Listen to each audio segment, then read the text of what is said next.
بسم اللہ الرحمن الرحیم۔ السلام علیکم ورحمۃ اللہ وبرکاتہ۔ ناظرین، آپ دیکھ رہے ہیں ہمارا یوٹیوب چینل اور کچھ سیکھیں۔ آپ تمام حضرات کا پھر ایک بار ہمارا یوٹیوب چینل اور کچھ سیکھیں مخر مقدم ہے۔ تو جی ناظرین، بہت سارے دوست احباب کا مشورہ بھی یہی تھا کہ نحو میر پڑھیں پہلے اور اس کا مکمل اجرا ہو جائے، اس کے بعد شرمیت عمل کو پڑھیں۔ تو اب ہم انشاءاللہ العزیز آج کے سبق کے اندر نحو میر کا ابتدائی سبق لفظ موضوع سے نحو میر کو شروع کریں گے اور اس کا اجرا ساتھ ساتھ کرتے جائیں گے۔ جب نحو میر پڑھ لیں گے اور اجرا بھی ساتھ ساتھ ہو جائے گا، تب ہمیں شرح میں عمل پڑھنے کے اندر کسی قسم کی کوئی مشکل نہیں آئے گی اور بالکل آرام سکون کے ساتھ آپ بھی ترکیب کر سکتے ہیں بغیر کسی شرح وغیرہ کو دیکھے۔ نحو میر کو پڑھتے ہوئے ہم انشاءاللہ مکمل بھرپور محنت کے ساتھ پڑھیں گے اور مکمل اجرا کے ساتھ پڑھیں گے۔ جو سبق پڑھتے جائیں گے اور اس کا ساتھ ساتھ اجرا بھی ہوتا جائے گا۔ تو پہلے بھی میں نے آپ کو بتلایا تھا کہ آپ نے دو کتابیں لے لینی ہیں، تو ایک تو علم النحو لے لیں یا یہی نحو میر لے لیں، اور دوسری کتاب تسہیل النحو وہ لے لیں۔ تو انشاءاللہ میں کوشش کروں گا، اگر مجھے پی ڈی ایف کے اندر مل گئی تو میں نیچے لنک دے دوں گا ان کو ڈاؤن لوڈ کرنے کا، آپ اس لنک پر جا کر ان دونوں کتابوں کو ڈاؤن لوڈ کر سکیں گے، ٹھیک ہے۔ تو آج ہم لفظ موضوع سے نحو میر کو شروع کریں گے۔ پہلے یہ سمجھ لیں گے اور اس کے بعد انشاءاللہ العزیز ہم اس کا اجرا کریں گے آخر کے اندر۔ تو چلیے آج کا سبق شروع کرتے ہیں۔ تو نحو میر کا جو پہلا سبق ہے مفرد اور مرکب کے بیان کے اندر ہے، تو آج کے سبق کے اندر ہم یہی مفرد اور مرکب کو پڑھیں گے، ٹھیک ہے۔ تو سب سے پہلے آپ یہ بات جان لیں کہ انسان کے منہ سے جو بات نکلتی ہے نا، جو بات بھی نکلے انسان کے منہ سے اس کو لفظ کہتے ہیں، ٹھیک ہے۔ اب لفظ کسے کہتے ہیں؟ جو بات انسان کے منہ سے نکلے اسے کیا کہتے ہیں؟ لفظ کہتے ہیں۔ پھر لفظ کی کیا ہے؟ دو قسمیں ہیں۔ یہ دو قسمیں دونوں کے ہیں، لفظ کی اقسام ہیں۔ میں ان کو یوں اگر بریکٹ لگا دوں اس طرح، ٹھیک ہے، تو اس کو میں یوں کر دوں، یہ دونوں لفظ کی قسمیں ہیں، ٹھیک ہے۔ نمبر ایک پہلی قسم لفظ موضوع اور دوسری لفظ محمل، ٹھیک ہے۔ اب لفظ موضوع کسے کہتے ہیں؟ لفظ موضوع وہ لفظ ہے جس کے کچھ معنی ہوں، جیسے رجل یہ ایک آدمی کا نام ہے، اور اسی طرح قلم یہ ایک چیز کا نام ہے۔ تو اس وجہ سے گویا کہ اس کا معنی ہمیں سمجھ آ رہا ہے، تو اس وجہ سے یہ کیا ہے؟ لفظ موضوع ہے۔ اور لفظ محمل وہ لفظ ہے جس کے کچھ معنی نہ ہوں، ٹھیک ہے، جس کے کچھ معنی نہ ہوں، یعنی لفظ محمل کا کوئی معنی ہی نہیں ہوتا۔ جیسے اردو زبان کے اندر ہم بولتے ہیں نا، پانی شانی، روٹی شوٹی، پانی وانی، روٹی ووٹی، اس طرح کے الفاظ جو بولتے ہیں۔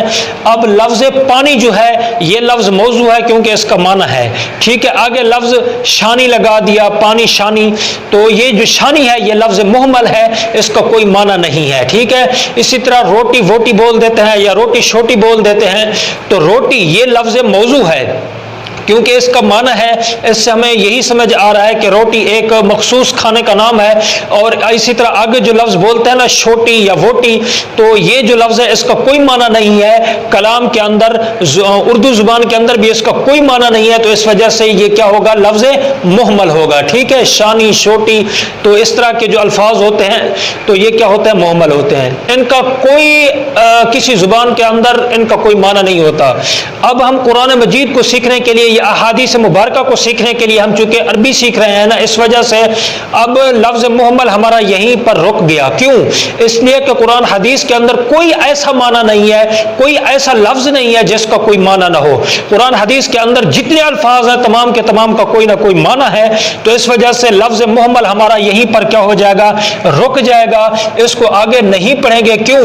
اس لیے کہ ہمیں تو ان الفاظ کی ضرورت ہے جو معنی دار ہوں، جن کا کوئی نہ کوئی معنی ہو۔ چونکہ ہم قرآن حدیث کو سمجھنے کے لیے یہ سب کچھ کر رہے ہیں، تو قرآن حدیث کو سمجھنے کے لیے ہمیں لفظ موضوع ہی سے بحث کرنا ہوگی، اس لیے کہ لفظ موضوع کا کوئی نہ کوئی معنی ہوتا ہے، اور احادیث اور قرآن کے اندر بھی لفظ موضوع ہی استعمال کیا گیا ہے، اور لفظ محمل قرآن حدیث کے اندر استعمال ہی نہیں کیا گیا، تو ہم اس کو پڑھیں گے بھی نہیں، بس اس کو یہیں پر کیا کر دیں گے؟ روک دیں گے، ٹھیک ہے۔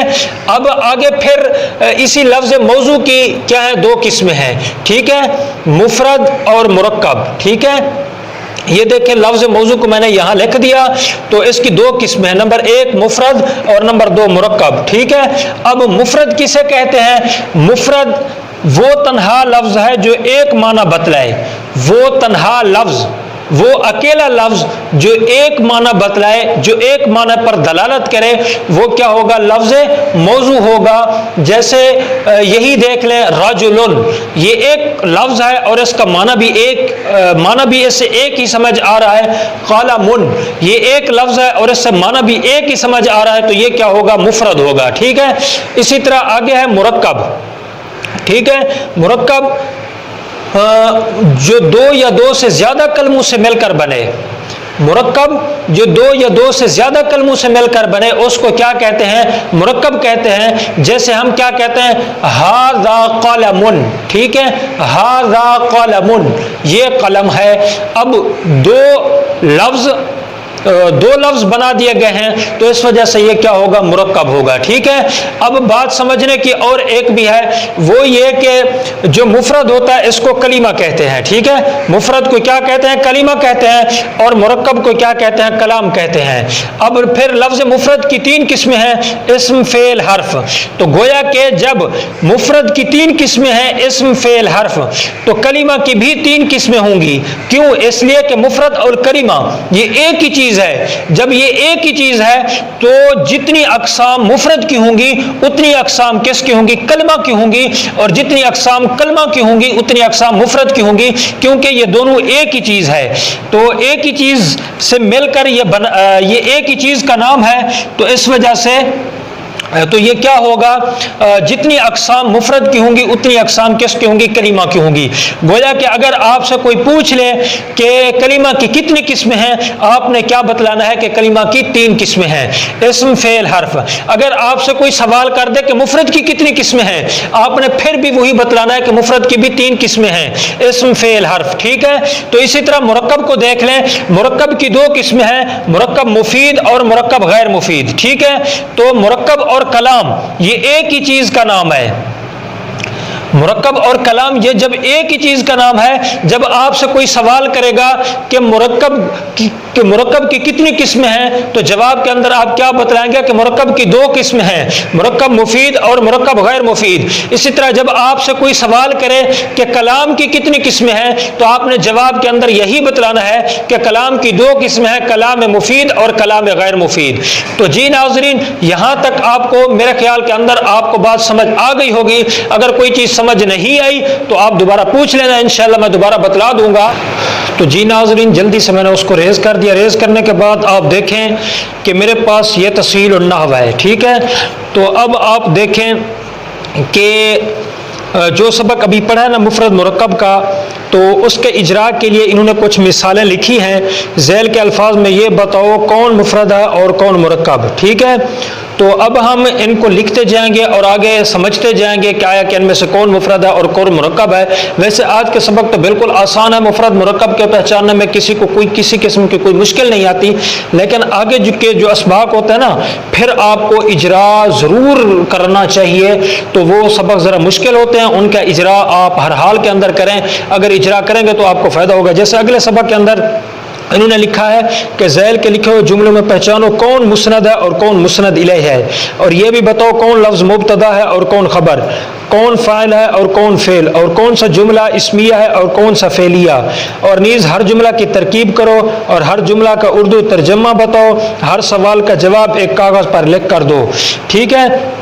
تو اتنی ساری چیزیں آگے جب ہم پڑھیں گے نحو میر کے اندر، جب ان کی تعریفات وغیرہ ہم پڑھ لیں گے، اس کے بعد جب اجراء کریں گے تو یہی اجراء ہمیں شرح میں تعامل کے اندر کام آئے گا. ہمارے لیے شرح میں تعامل کوئی مشکل نہیں رہے گی.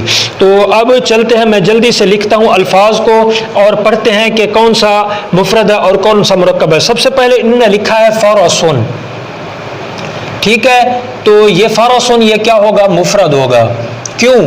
اس لیے کہ یہ ایک ہی لفظ ہے اور ایک ہی معنی پر دلالت کر رہا ہے، ایک ہی معنی بتلا رہا ہے. فرسن گھوڑا. ٹھیک ہے. تو اس وجہ سے یہ کیا ہوگا؟ مفرد. آگے ہے ضربہ. ٹھیک ہے. تو اب یہ مفرد بھی بن سکتا ہے اور مرکب بھی بن سکتا ہے. اگر اس کے فاعل کا اعتبار کریں پھر تو یہ مرکب بنے گا. کیوں؟ اس لیے کہ دو کلموں سے ملا کر بنایا گیا ہے کہ ضربہ فعل ہوا ضمیر اس کا فاعل، تو یہ مرکب بنے گا. اگر اس کے اندر ہم کیا کرتے ہیں، فاعل کا اعتبار نہیں کرتے، تو پھر یہ کیا ہے، مفرد ہے. گویا کہ یہ ضربہ یہ مفرد بھی بن سکتا ہے اور مرکب بھی بن سکتا ہے. ٹھیک ہے. آگے پھر ہے ضرب زید. ٹھیک ہے. تو ضرب زید یہ کیا ہے، یہ مرکب ہے. یہ تو آپ جانتے ہی ہیں کہ دو کلموں سے ملا کر بنایا گیا، تو اس وجہ سے یہ کیا ہے، مرکب ہے. ٹھیک ہے. آگے ہے بقر. بقر یہ کیا ہے، مفرد ہے، کیونکہ ایک لفظ ہے اور ایک معنی بتلا رہا ہے، تو اس وجہ سے یہ کیا ہے، مفرد ہے. آگے ہے مفرد. ٹھیک ہے. آگے ہے خمسۃ عشرہ. ٹھیک ہے. یہ کیا ہے، خمسۃ عشرہ یہ مرکب ہے. خمسۃ عشرہ تو یہ کیا ہوا، مرکب. ٹھیک ہے. تو جب ہم ان کی تعریفات پڑھیں گے نا اس وقت ہمیں اچھی طرح یہ سمجھ لگ جائے گا. آگے ہے غنم. تو یہ کیا ہے، مفرد ہے، کیونکہ ایک لفظ ہے اور ایک معنی بتلا رہا ہے. اور زید قائم یہ کیا ہے، مرکب ہے. کیوں؟ اس لیے کہ دو کلمے ہیں اور دو کلموں سے ملا کر بنایا گیا، تو یہ کیا ہے، مرکب ہے. غنم یہ کیا تھا، مفرد تھا، اور زید قائم یہ کیا ہے، مرکب ہے. اور اسی طرح عمرو قائد تو یہ بھی کیا ہے، مرکب ہے، کیونکہ دو کلموں سے ملا کر بنایا گیا، اس وجہ سے یہ بھی کیا ہے، مرکب. ٹھیک ہے. اب آگے ہے ماء البیر.